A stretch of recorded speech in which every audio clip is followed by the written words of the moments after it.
As the last few people begin to take their seats, we're going to go ahead and at least do some of the housekeeping.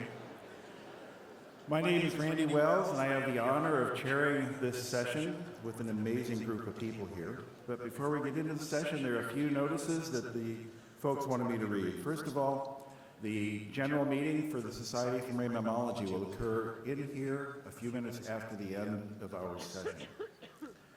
Second, please check the Barcelona Declaration that's printed for you to read at the lobby besides the registration desk. Please read it, and if you're in support of it, sign it. All speakers need to go to the room of your session 15 minutes before it starts and check in with your chair. Please, as you come into the various meeting rooms, fill the session rooms, move to the front first, and don't leave any empty seats. As wonderfully populated as this conference is, the seats are going to be in the front. We need to use them all. And finally, because some of the aspects of the schedule have changed, the changes are live. They're changing frequently on the app. But for you to be able to take advantage of those changes, you need to refresh the app. And being the Luddite that I am, I'm going to do what I was told to tell you, and I don't know if it works or not. But in the upper right-hand corner, there's a button that you push that refreshes. And ask someone younger than me what that really means. Okay. Got a few more people filing in here, but I think it's quiet enough that we can go ahead. It's an important session, and I want to give our folks as much time as possible. The session that we have right now, Conservation Interventions, is not a session that I would have ever chosen to chair. It's one that I wish we never had to have.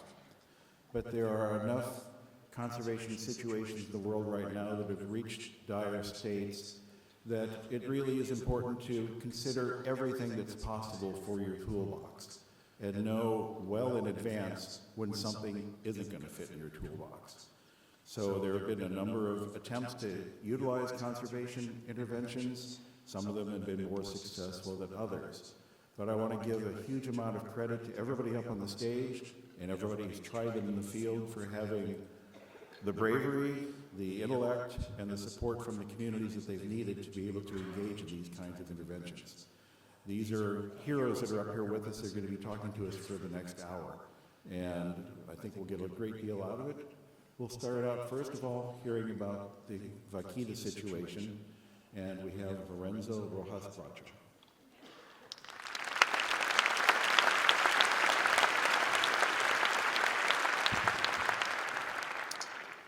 Thank you for being here. It's an honor to be in front of you, and thanks for the invitation and to the organizing committee of both societies. So in 2004 and 2014, we discussed in the International Recovery Team the situ option for Vaquita, but we did not recommend it to the government of Mexico. So why did we reconsider this recommendation? You've seen this graph before, but basically because the in situ approaches were not working. The graph here shows the population trend of the Vaquita with the management actions that were supposed to eliminate bycatch one way or the other.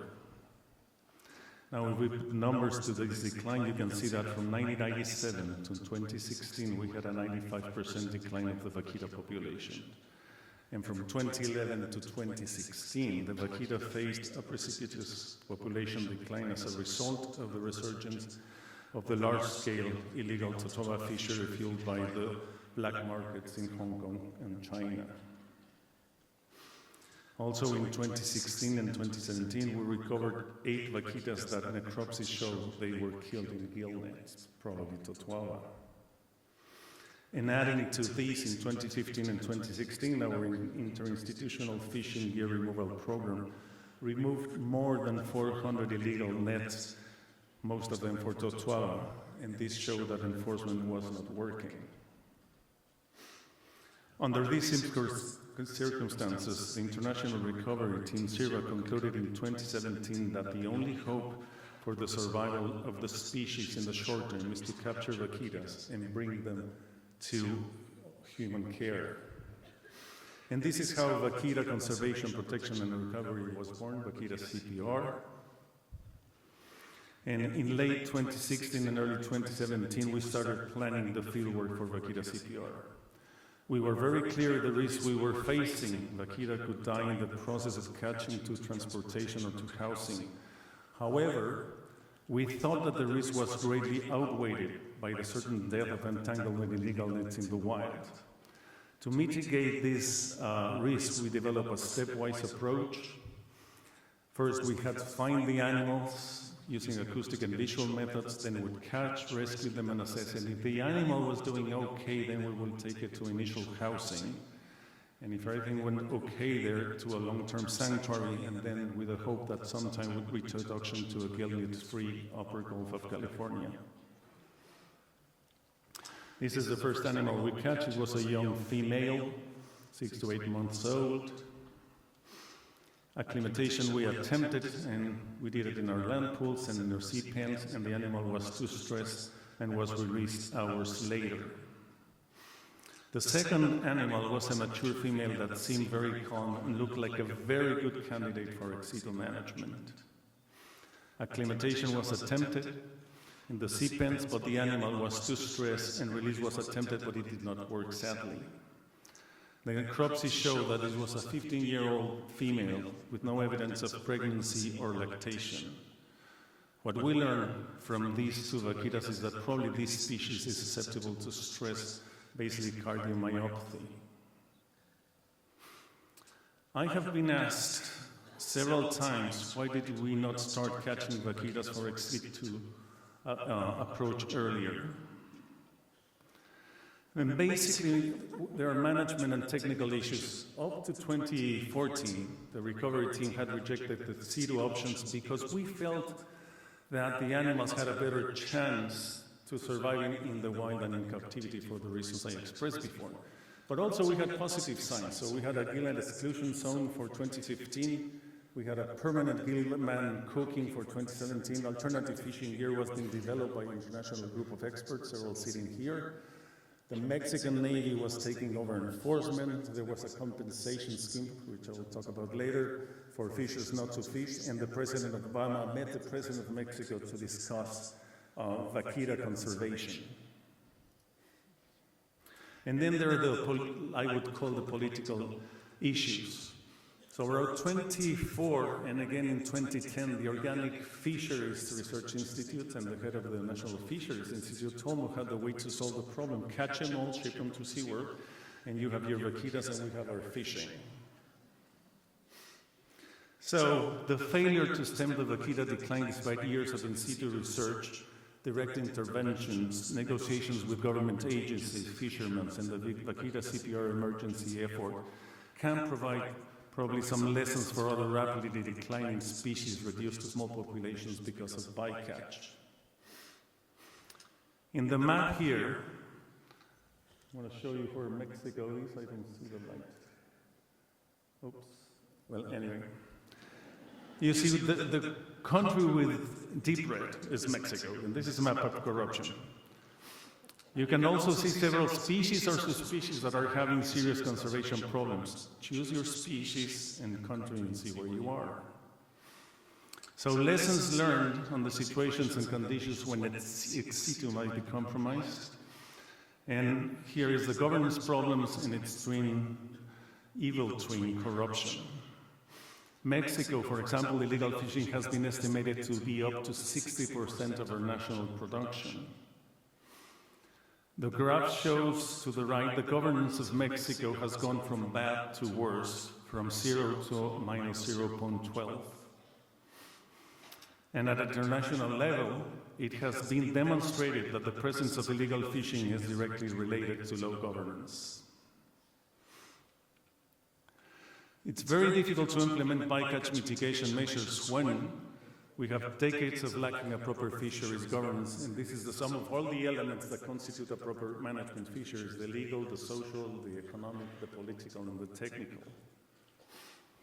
Compensation scheme turned to be a perverse incentive, and corruption was done by all fishers, government officers, etc. And let me say one more thing. Although eliminating gillnets seems like a simple problem, in reality, the task involved major social and cultural changes, and very importantly, political will to develop alternative fishing gear and maintain livelihoods with a political and social structure not to be rife to corruption and dominated by organized crime. Species are disappearing more quickly in countries with the worst governance scores. And corruption undermines conservation when it pays better, when a fisherman can make from $500 to $10,000 per kilogram of buche, or like a fisherman that we know that made $116,000 in one fishing day. It's really hard because then corruption allows for illegal fishing and eclipses any legal fishing, alternative fishing gear, implementation, compensation schemes, etc.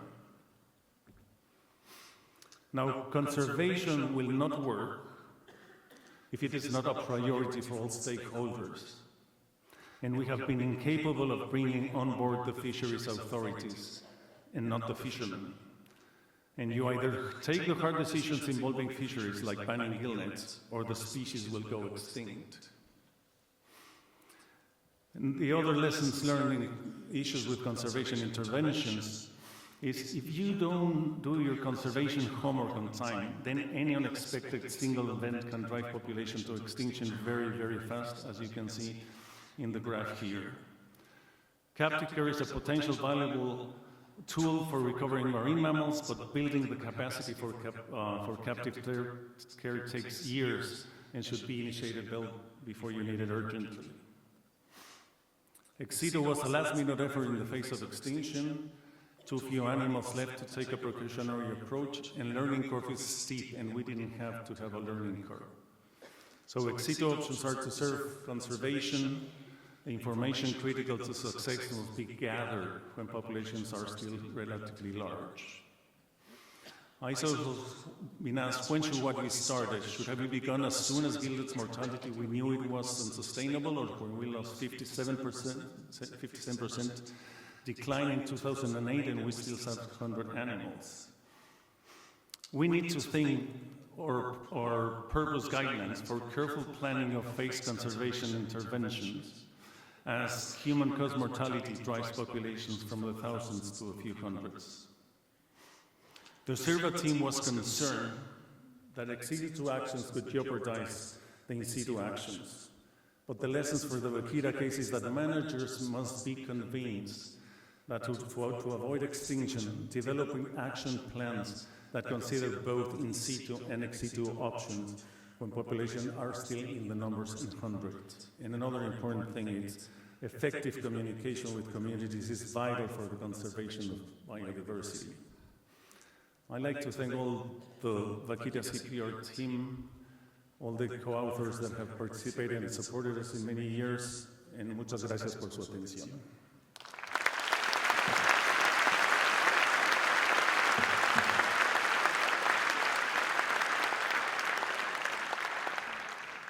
Sorry, I have to introduce one thing. Good afternoon, everybody. The title of my talk is kind of long, but basically what I'm going to talk about is something we have been doing on so-called translocation or in-situ conservation on the critically endangered Yangtze finless porpoise. Yangtze finless porpoise is an endemic species. Only survives in the middle and the lower reaches of the Yangtze River, and also two connected lakes, Boyan Lake and Dolphin Lake.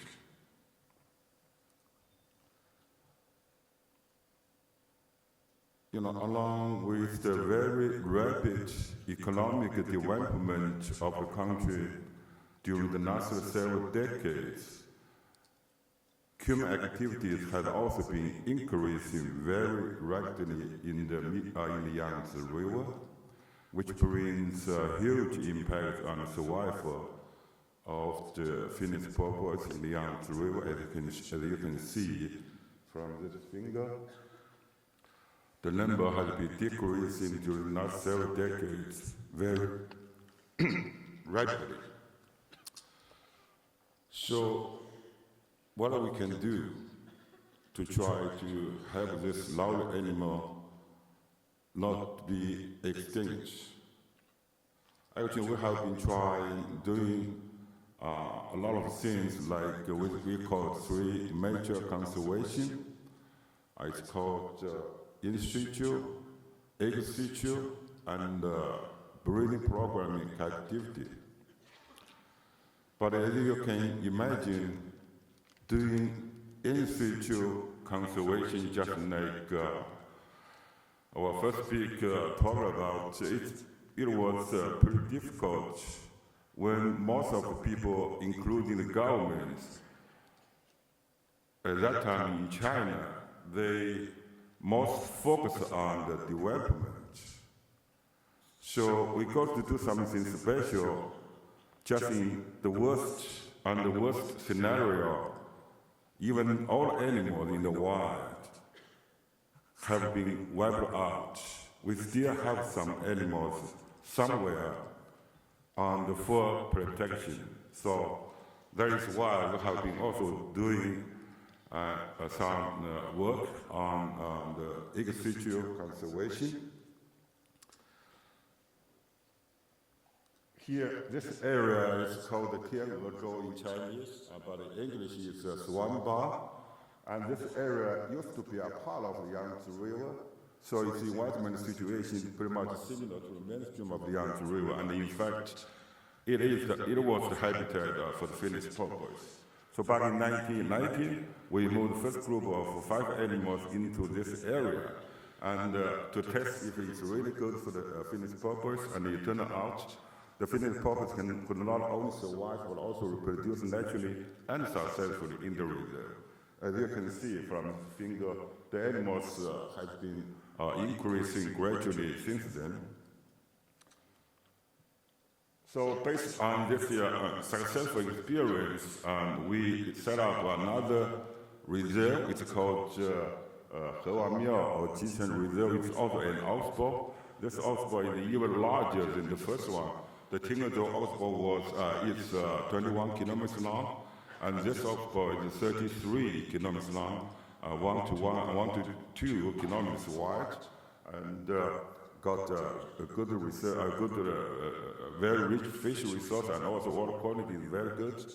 And back in 2015 and 2017, we moved 12 animals into this area, and also the animals have been doing very well there. Right now, there are at least like 20 of them in this area. And we also established a third reserve, which is a little bit smaller, in Anhui province. Right now, there are over 130 animals in 3 outspot reserves and 1 semi-captive population, which is located in Tonglin section. And those populations, I think we can say, can serve as an insurance for the future of the species. However, genetic analysis shows that a low level and a possible substantial decline of genetic diversity, which might threaten the long-term survival of the translocation populations. So what we can do? We started a project to introduce more individuals from wild population into our reserve, and also we initiated an individual exchange program among the reserves. For example, in 2014, we rescued 2 mother and calf pairs and moved them into Tianguozhou Reserve. In March 2015, 2 males and 2 females were chosen in Boyan Lake and transferred to Tianguozhou Reserve. In December 2015, 2 males and 2 females were chosen based on the established genetic study book and translocated to Hawaiian Jichen Reserve. In November 2015 and 2016, 2 males were selected in Tianguozhou Reserve and translocated to Xinjiang Reserve. In 2017, another 2 males and 2 females were transferred to Tianguozhou Reserve from Ouyang Lake. So let's see what happened since we introduced more animals to Tianguozhou. In 2015, Tianguozhou population was confirmed over 60, showed a net growth of 108% with 27 new individuals born in the reserve during the last 5 years. 9 of the 18 mature females were pregnant and 11 were lactating. 4 of them were also pregnant. In 2015 alone, 11 were born in the reserve and survived. So those confirmed the above management improved population structure and enriched the genetic diversity of the Tianguozhou population. Furthermore, Tianguozhou Reserve became a source to support the development of some other in-situ populations. Now, I would like to share with you a story. We call it the story of Abao. Abao is a name, the nickname of one animal, which means Chinese Abao, which means tractor in English. In 2004, Abao was moved from the reserve to Beijing Veterinarian IHB, my institute, and returned back to the reserve in 2011 after 7 years in captivity through a software releasing process.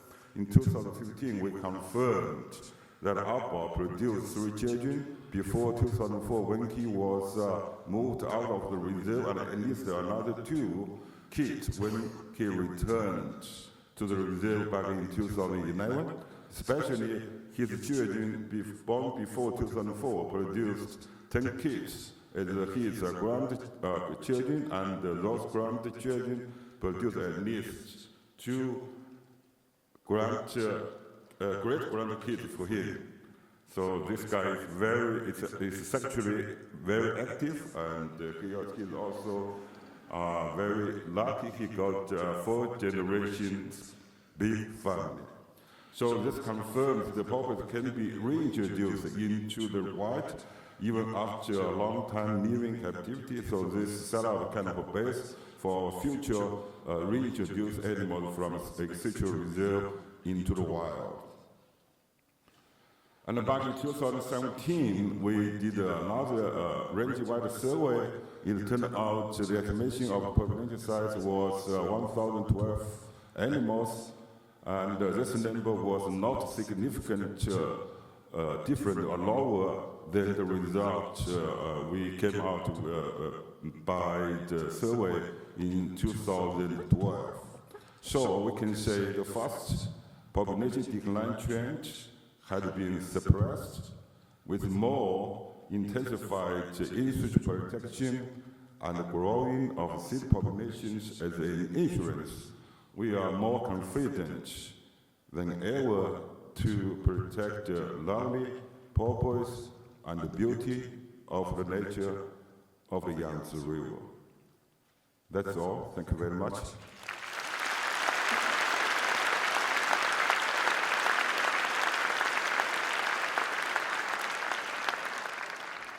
Our next speaker is Michelle Barbieri. Let's welcome. Good afternoon, everyone. Thank you for sticking around today. I'm going to tell you a story about how we began vaccinating Hawaiian monk seals. Once upon a time, the Hawaiian monk seal population was rapidly declining and projected to continue as shown here. This appeared to be due to not one, but to several factors. It was death by 1,000 cuts, and so in order to address those, required much more than a single silver bullet. It required many silver BBs, and they took the shape of bold conservation intervention actions. Research was conducted to understand foraging, movement patterns, and health. Threat mitigations took the form of translocations, rehabilitation, reuniting mom and pup pairs, intervening in aggressive interactions between seals, shark removal, disentanglement, and more. Seals were saved. Signs of encouragement appeared, and since 2013, the population has been increasing. Remote field camp researchers now perform some of these life-saving interventions on a regular basis. And even as these interventions became the new norm, the threat of disease loomed large. specifically the threat of morbillivirus. That is because it has caused outbreaks in other phocids, as you can see in the number of mortalities column, that are orders of magnitude larger than the entire Hawaiian monk seal population of about 1,400 individual seals. Morbillivirus spreads quickly through respiratory secretions exchanged by animals in contact with one another, so these outbreaks tend to run through a population on a scale of weeks to months. Hawaiian monk seal health research conducted over decades indicated that there was no evidence of prior exposure through antibodies to either canine or phocine distemper, and therefore no pre-existing immunity in the population. Genetic research indicated that monk seals have poor genetic diversity, which does not lend them much flexibility in the face of new stressors, like an introduced virus. A changing climate, leading to movement of other marine mammal taxa and thus the diseases that they carry, contributes to our concern. A northern fur seal even showed up on the north shore of Oahu in July of 2012. This species belongs much farther north from our islands, and it is worrisome that morbilliviruses have been detected from nasal swabs of northern fur seals and several other species in Alaska in recent years. And as the seal population in the main Hawaiian Islands has grown in number since the 1990s, seals have clashed with dogs, which are not necessarily routinely vaccinated against canine distemper. In 2014, we had 4 confirmed reports of dog attacks, including 1 seal pup death. And while impacts have so far to seals been limited to trauma, it does establish a potential mechanism for disease transmission. Some morbilliviruses were also identified in whale tissues that were found stranded in Hawaii. And while the chances of all of these things converging into an outbreak may not be that large, we are talking about a small population that primarily resides in a remote area. If the virus showed up in the more remote northwestern Hawaiian Islands, during the 8 months of the year when no one from our program was out there monitoring it, would we be able to detect and mitigate that outbreak? We feared not. So what's a program to do? Fortunately, one of the things that all more forms of morbillivirus have in common is that they're highly preventable by vaccination, and typically that protection is long-term. Vaccines have eradicated certain morbilliviruses, like measles in humans, although unfortunately poor vaccine compliance recently has led to resurgence. Other things like rinderpest in livestock, which is an important disease in Europe. And vaccines have made an important conservation impact in the protection of black-footed ferrets against canine distemper. So our objective in developing a vaccination program has been to reduce the threat of a catastrophic morbillivirus outbreak in this endangered species. And when the initial idea began to take shape, the logistics were quite intimidating. We're talking about vaccinating individual seals in order to build sufficient population immunity to prevent that outbreak. And that had not been done before in a free-ranging marine mammal population. Developing this program has been a multi-year process, and I need to acknowledge that there were many people that put a lot of hard work into formulating this idea and moving it from concept to reality, many of which are in this room. First, there was vaccine selection. It needed to be safe. We could not accept any risk of vaccine-induced disease or virus shedding from vaccinated animals, such as would be the case with live virus vaccines.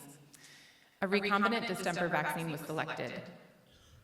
Because this vaccine was labeled for use in ferrets, the next step was to evaluate its use in seals. It was tested in captive seals without adverse effects, and those trials showed that antibodies were produced when it was injected twice, 4 weeks apart. So we strove to approximate that in developing our protocols for wild seals. We drafted a lot of protocols, and once we thought we had some good plans on paper, we tested them and held a drill that didn't involve administering vaccines, but gave us a chance to test our protocols, communications, data flow, and engage with the media and talk about our future plans. We held stakeholder webinars, in-person meetings, and made all of the resources available publicly online. And we needed to look closely at monk seals from an epidemiological perspective. I showed that table earlier of outbreaks in other pinnipeds, and those were all gregarious species. Hawaiian monk seals, in contrast, do not haul out in dense aggregations. So we wondered if there was even sufficient contact to enable an outbreak, or if perhaps the species' behavior and life history were sufficiently protective alone. And in the interest of time, I can only provide a glimpse into this work, but Jason Baker and Stacey Robinson are both at the conference here, and I'm sure they'd be happy to talk with you in greater detail. But the key outcomes were that prophylactic vaccination ahead of disease introduction was essential. In other words, we couldn't start vaccinating seals once the disease was detected. And it also highlighted that efforts should focus priority on vaccinating seals with high rates of contact with one another. So this shows the two techniques that we've been using to vaccinate Hawaiian monk seals. As you can see, Sean is going up with a pulse syringe in the video on the right-hand side, and that's how most seals are given their vaccines. Wean pups, because they're already handled at the time of tagging, are injected by hand for their first shot. And we're happy to say that over 1,400 injections, we have not seen any adverse reactions. And the behavioral response you saw in that video was pretty typical, so fairly mild disturbance, many of them don't leave the beach. One of the limitations that we ran into was vaccine availability, and that meant that over the course of this process, the vaccine went on back order for over 3 years. We also needed to be able to distinguish vaccinated from non-vaccinated animals, and that led to developing very conservative protocols. So this is just a glimpse of many pages of protocols, but the goal was to make sure that we only vaccinated seals that were individually identifiable in a repeatable way and were apparently healthy. So our goal is not to vaccinate every single seal, but rather to sufficiently vaccinate enough seals that we have population-level herd immunity in 90 to 100% of outbreak scenarios simulated by the epidemiological model. And at the end of 2019, even though we're still working through the data, we estimate that we're nearing that goal at many sites. Next steps are to evaluate serum antibody titers over time. That is resource intense, requires handling and collecting blood samples, but that is in progress. And we're certainly banking on the fact that that ferret vaccine will protect animals, but we're prepared in other ways. Something that I put in quotes is quarantine, which is to remove suspected spreaders and put them into safe holding to reduce the likelihood of disease spread. And we're hoping that handheld diagnostic tests in the future might help us make better decisions in the face of this sort of disease introduction, whether it be morbillivirus or something else. So I hope I've been able to give you a glimpse into the many things that we're doing to safeguard endangered Hawaiian monk seals. And this is an example of a bold idea being turned into a proactive approach through careful planning and a bit of courage. And that gives us time, and it gives me great hope that we'll be able to focus more heavily on multiple other stressors, giving the species some flexibility for this one so that we can shift our focus to things like toxoplasmosis and climate change that require even greater collaboration, cooperation, and outside-the-box thinking. So I'd like to thank everyone listed on this slide and many of you in this room who have helped with all of these interventions and their development over time for the species. And next, I'd like to introduce Mervi Kunesranta.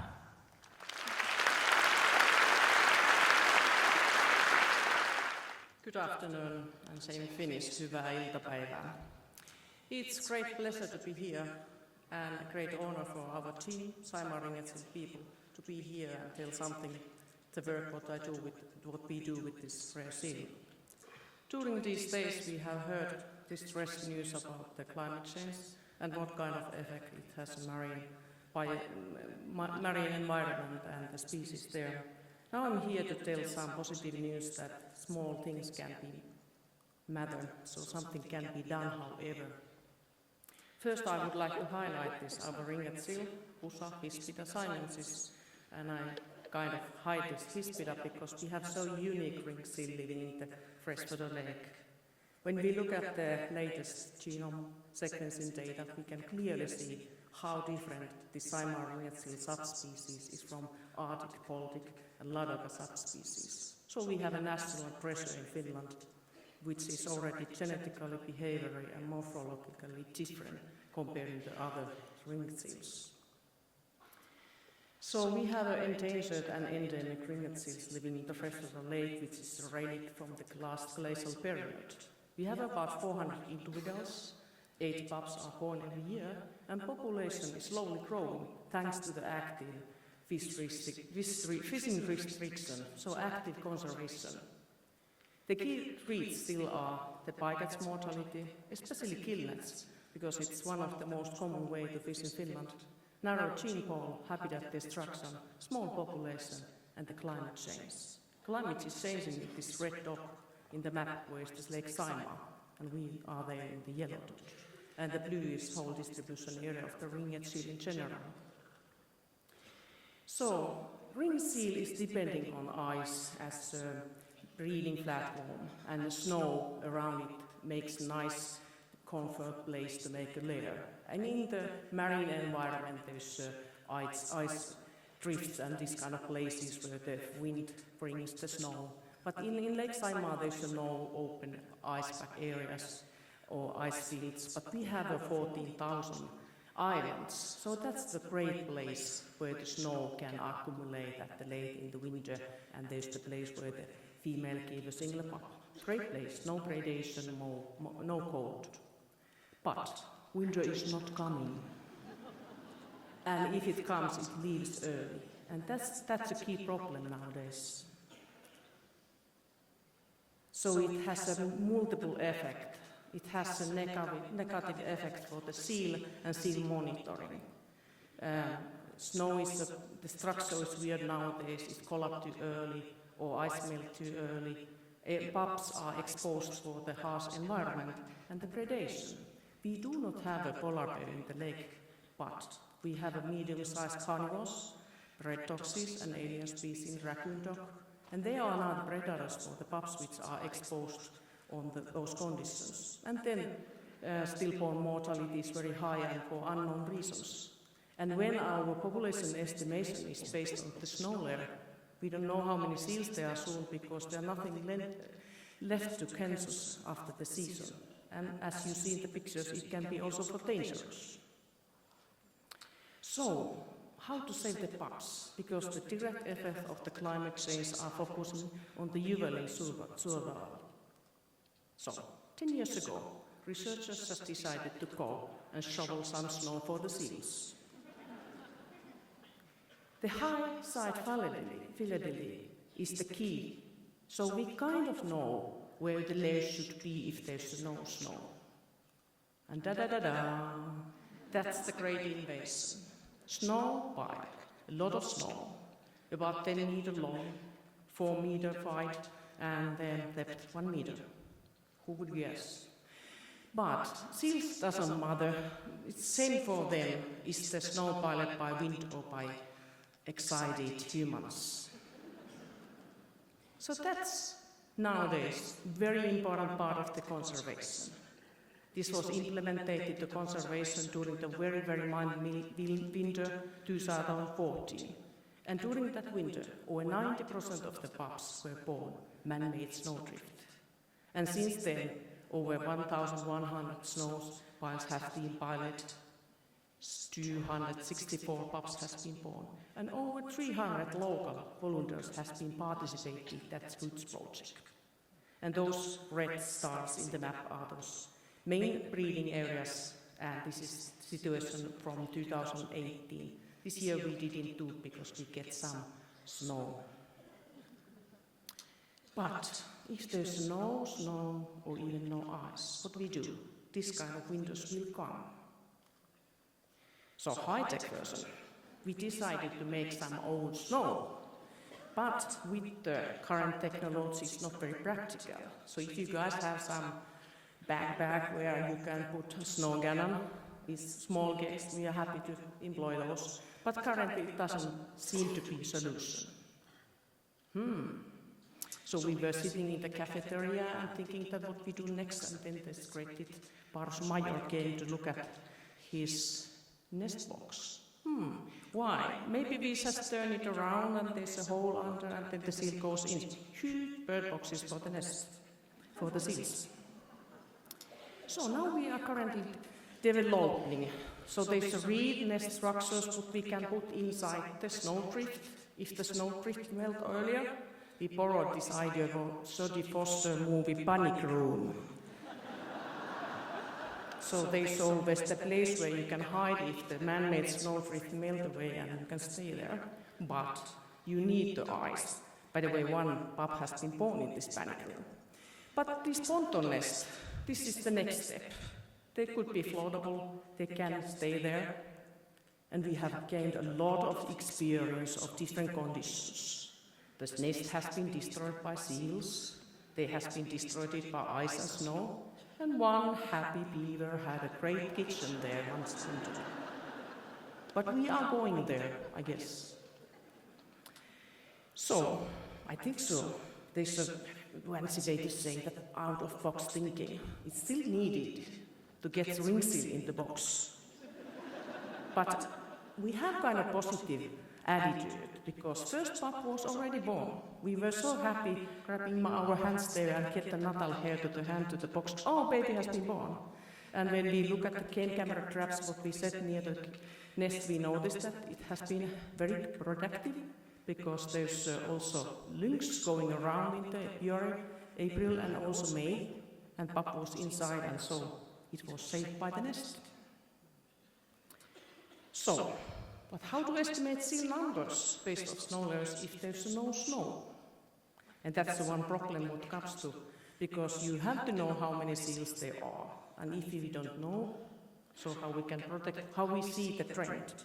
So then we just implemented the photo ideas and novel monitoring tool. I know you well, guys, you have done it for the decades, but for the ring seals, it was new thing. It's, they have lifelong, permanent few buttons. It's very non-invasive monitoring method, also for the researchers, because we don't need to go to EIs, and we can do the camera trapping during the molting.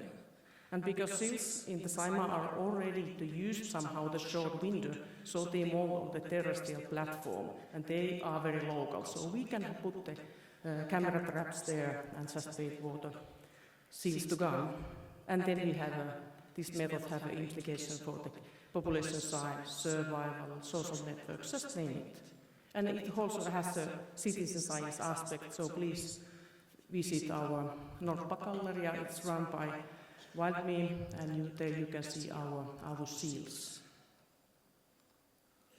And finally, I would like to acknowledge the all people who have been participating in this work, Saima Ringed Seal team of our university, and hang-around members. There are some people who keep coming, and Metsähallitus Seal team and Saima Ringed Seal Genome Project from University of Helsinki, and especially big thanks for the all volunteers.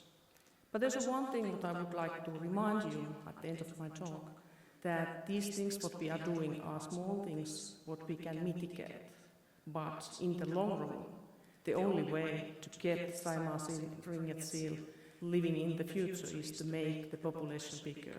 Because I know there have been seasons that they have been very warm time in the Lake Saima also, but population has been much more bigger. So we try to get more and more pups and more seals there to live. And if you are interested in the Saima seals, there are still some posters, and go and see them. And thank you very much for you. Kiitos.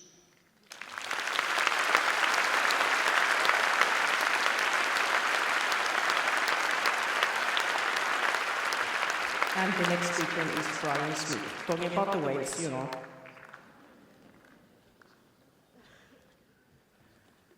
Good afternoon, and thank you. Wow, really great presentation, so I have some big shoes to fill.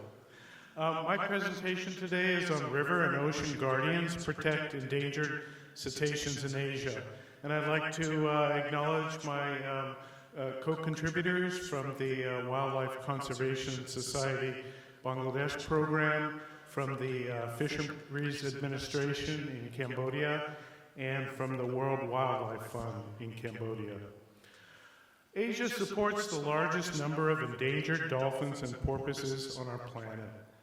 Many populations inhabit the world's least developed countries, which means that few resources are available for supporting their conservation. Preventing cetacean extinctions will require innovative approaches that involve local communities as key contributors to the conservation process. An approach promoted by the World Wildlife Fund and the Wildlife Conservation Society is to engage local fishing communities as river and ocean guardians. The first example is in Cambodia, a country still recovering from a horrific war and struggling to meet the basic needs of its people. Until the 1970s, Irrawaddy dolphins in the Mekong, one of only 3 riverine populations of the species, occupied almost 1,000 kilometers of the Mekong River. By the early 2000s, the range of these dolphins had shrunk to 190-kilometer river segment in the farthest upstream extent of their range. Genetic evidence suggests that their current abundance represents only about 5% of their ancestral population size. Photo identification studies conducted between 2007 and 2015 found that the population numbers only 80 to 90 individuals, with almost no recruitment. Meanwhile, a carcass recovery program indicated a mortality rate that was clearly unsustainable. In 2009, a group of experts from the IUCN Species Survival Commission, Cetacean Specialist Group, and Veterinary Specialist Group, WWF, and the Cambodian Fisheries Administration gathered in Cambodia and determined that, despite a ban on gill netting declared by the government in 2004, entanglement in gill nets was still the most critical conservation threat facing the population. Recognizing that efforts to reduce and ultimately eliminate the problem of gill net entanglement would fail without the strong engagement of local people, WWF and the Fisheries Administration partnered to establish the Mekong River Guard program. This program trained, equipped, and employed local fishermen to patrol and enforce the ban on gill netting. With 72 river guards stationed at 16 outposts along the Mekong, between 2015 and 2019, the program confiscated and burned more than 9,000 gill nets with a total length of almost 500 kilometers, as well as destroying illegal long lines and electrofishing gears. In 2017, a follow-up workshop of the Mekong Dolphin Working Group concluded that the Mekong River Guard program was a significant factor explaining the recent increase in calf survival and apparent stabilization of the Mekong dolphin population, which had been subject to earlier steep declines. Turning our attention to Bangladesh, in 2004, the Wildlife Conservation Society collaborated with local scientists to conduct the first survey for cetaceans in the northern Bay of Bengal. What we found was amazing. Fed by biological productivity from the world's largest mangrove forest and the world's third largest river system, estuarine waters support the world's largest population of endangered Irrawaddy dolphins and among the world's largest populations of vulnerable finless porpoises and Indo-Pacific humpback dolphins. In addition, large numbers of other cetaceans occur above a deep submarine canyon called the Swatch of No Ground. During our survey, we also encountered a vibrant fishing community proud of their role in feeding a developing nation. These fishermen told us that they regard cetaceans with deep affection as their companions at sea. However, we also encountered Irrawaddy dolphins that had died after being accidentally caught in fishing nets. Then later, we found that 28% of more than 1,100 photo-identified bottlenose dolphins and 15% of more than 400 photo-identified humpback dolphins exhibited marks almost certainly caused by entanglements in fishing gears. Bangladesh not only supports a large number of cetaceans, but it is also among the most densely human-populated nations, with about 10% of its people depending on fishing for their livelihoods. The importance of balancing human needs with cetacean conservation came to the forefront in 2007 when Cyclone Cedar hit the coast of Bangladesh, resulting in the deaths of more than 10,000 people, including about 3,000 fishermen at sea. That night, with the wind howling outside and sitting safe in the office of our fledgling conservation program, we were despondent. We had made tremendous progress on investigating cetaceans, but we had done nothing to save them. Meanwhile, hundreds of fishermen were dying each year because they could not navigate to safety after being caught at sea during extreme storms. It was then the idea came to us. Perhaps we could save cetacean and fishermen lives by establishing a network of ocean guardians. We could provide gillnet fishermen with a GPS and train them on how to use it to navigate to safety during extreme storms. In return, they would release dolphins from their nets when they found them still alive and collect information on those they found already dead. It was a fair trade, a life for a life. It took us another 5 years to convince a donor we could make our Ocean Guardian program work. However, since 2013, the program has collected data on 43 photo-verified gillnet entanglements. In 2015, we expanded the data collection effort to include endangered sharks, rays, and marine turtles, with more than 30 gillnet fishing vessels engaged in our network. Information gained from the WCS Ocean Guardian Network contributed towards establishing the country's first marine protected area.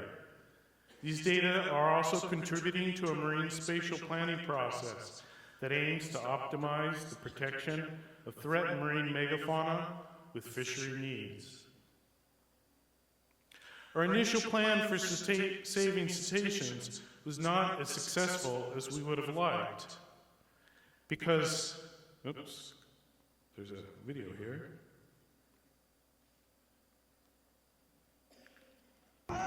There we go.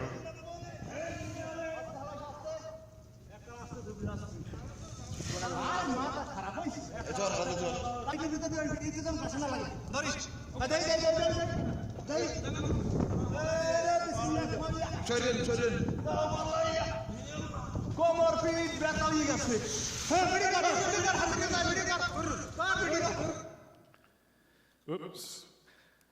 So then we documented our first dolphin rescue, a pantropical spotted dolphin that was still found alive in their net. In September 2015, another cyclone hit the coast of Bangladesh.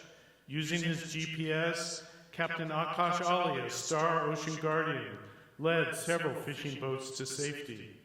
The next day, also using his GPS, he searched along a systematic grid and saved the lives of 22 other fishermen stranded at sea. Our efforts do not stop with engaging fishermen. We also conduct educational outreach in fishing communities to promote the role of local people as ocean guardians. It is easy to get disheartened about the prospects of saving endangered marine mammals. However, it is also important to focus on our successes.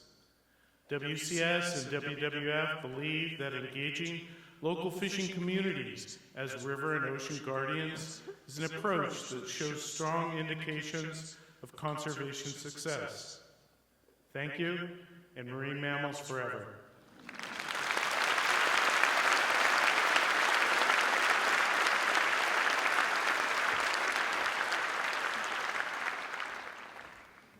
Thank you to all of our speakers. That was fantastic. While I may not want to engage in conservation interventions, if we're going to do it, you're the folks I want out there on the front lines. Thank you all very much. We do have time for a few questions. And do we have mics in the audience, or do we just have highly vocal people? Or did we answer all the questions that you might have?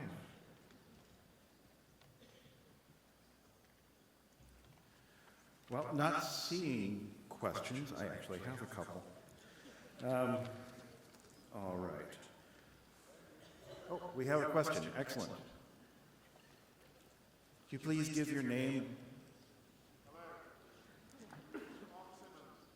Mark Simmons, yes.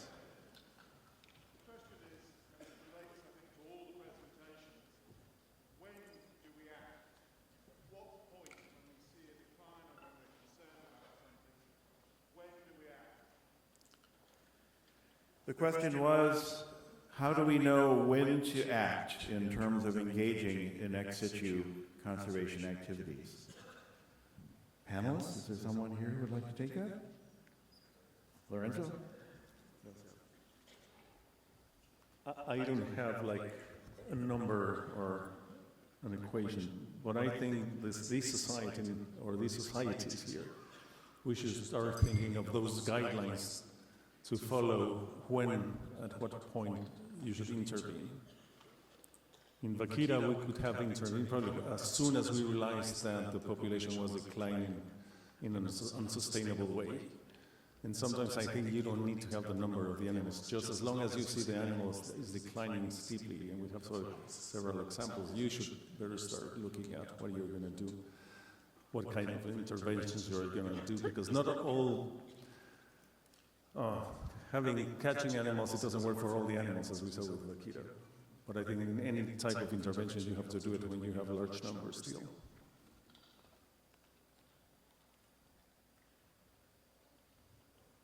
More questions? Francis, yes. Yeah, John Kalmakitis. I think, Lorenzo, you hinted at this, and I think a lot of the question and debate that often surrounds when to remove animals is to what degree does removal of animals reduce incentive, to make improvements in the habitat? So by removal, have you lost one of the grounds that will then create the situation that you're going to be able to reintroduce them successfully later? And I didn't know if you or any of the other panelists sort of want to talk about the degree to which, a successful, removal program disincentivizes improvements in the wild habitat.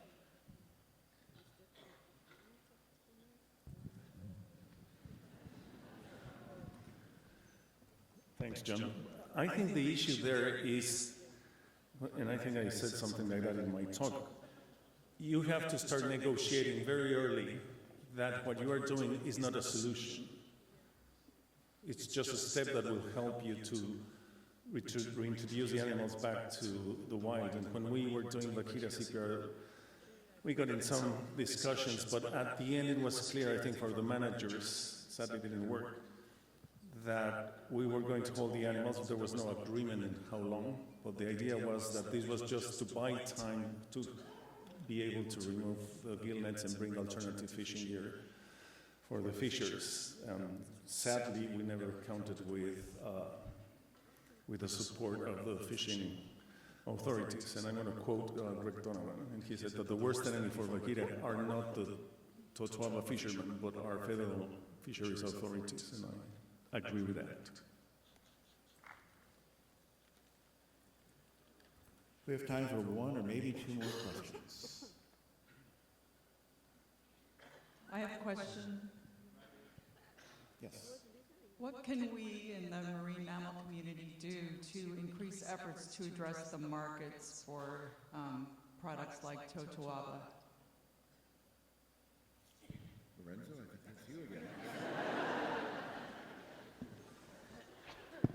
Well, the issue is that Totoaba is an endangered list in the U.S., in Mexico, critically endangered.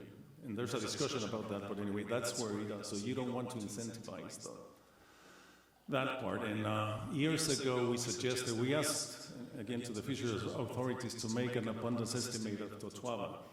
And if things were okay, then you could open the fisheries in a very regulated way that you would control the market of swim bladder. But I think the problem here is that's an illegal fishery, and it's controlled by organized crime. And if you heard the talk by Andy, you'll have a better idea. And I'll take the opportunity to say there's a misconception in the Vaquita case that there was no consultation or dialogue with the fishers, and that's absolutely incorrect. We had many meetings, and those meetings were to agree by consensus to ban gill nets and take alternative gear. That didn't happen. So at the end, the government had to take a tough decision.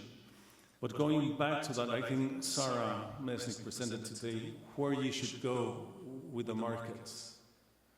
And I think whoever suggested, I think Tara suggested today that we should have more of those sessions here in the society, because it's a case-by-case issue.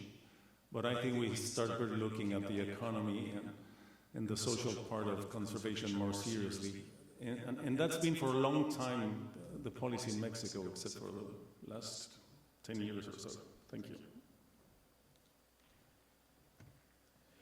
No simple answers to any of this.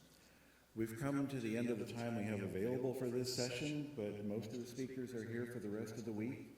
They clearly are passionate about what they do, and I'm sure they would love to talk with you and address any other questions that you have. And with that, I'd like to very much thank the speakers for their time and effort and quality information, and thank you all for being great audience.